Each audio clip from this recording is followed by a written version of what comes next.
अस्सलाम वालेकुम। क्या हाल है, ठीक हैं आप? अच्छा, मैं 3-4 वीडियोस पुरानी जो लेके आया था उसमें मैंने बुक्स दिखाई थी, कुछ इंग्लिश बुक्स थी, लिटरेचर के हिसाब से और टॉपिक के लिहाज से मेरी फेवरेट बुक्स थी। और मैंने आपको भी सजेस्ट किया था कि अगर आपको वो टॉपिक पसंद है तो आप लाजमी पढ़ें।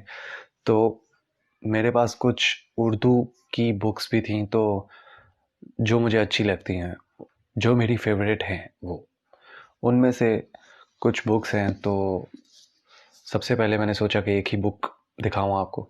तो सबसे पहले तो एक ही बुक आती है जिसका नाम है बागो बहार। अच्छा, ये पुराना वर्जन है, इसके न्यू वर्जन का नाम जो है, जो नया वर्जन है, जो इसका नया वर्जन है उसका नाम किस्सा चार दरवेश भी है, लेकिन ये ओल्ड वर्जन है।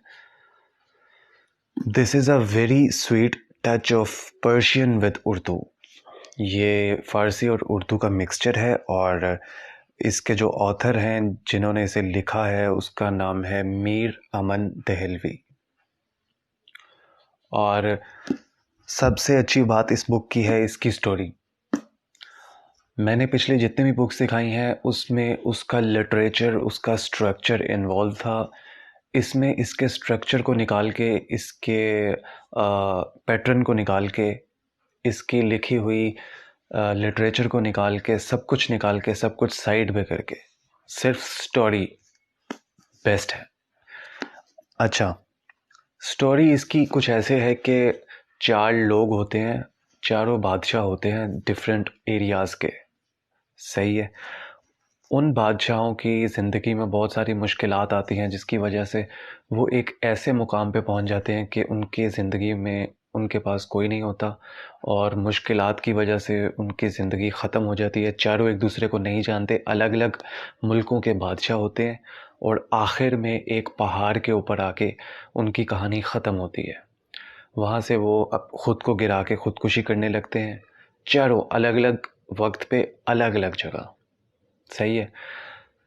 तो ऐसा क्या होता है वहाँ पे कि वो चारों वापस मिलते हैं एक दूसरे से और दोबारा से बादशाह बनते हैं।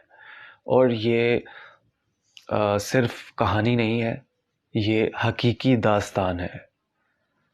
ये सिर्फ इस किस्से को आप मतलब कहानी या हिकायत ना समझें, ये सच्ची कहानी है, ट्रू इवेंट्स पे बेस्ड है।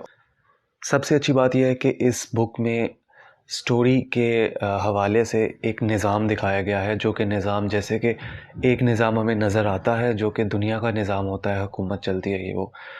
दूसरा निज़ाम होता है निज़ाम विलायत जो होती है, जो रूहानी हुकूमत वगैरह चलती है पीछे से, वो निज़ाम। तो इसकी जो कहानी है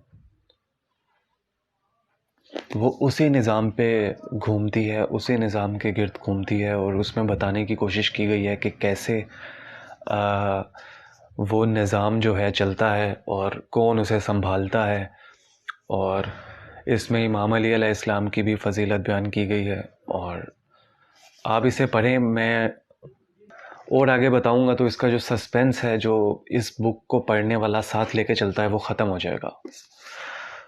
अगर कोई कहता है कि मुझे फ़ारसी नहीं आती तो मैं कैसे पढ़ूंगा बुक, तो इस बुक को पढ़ने के लिए फ़ारसी पढ़ना ज़रूरी नहीं है, उसके साथ उसका तर्जुमा भी लिखा हुआ है।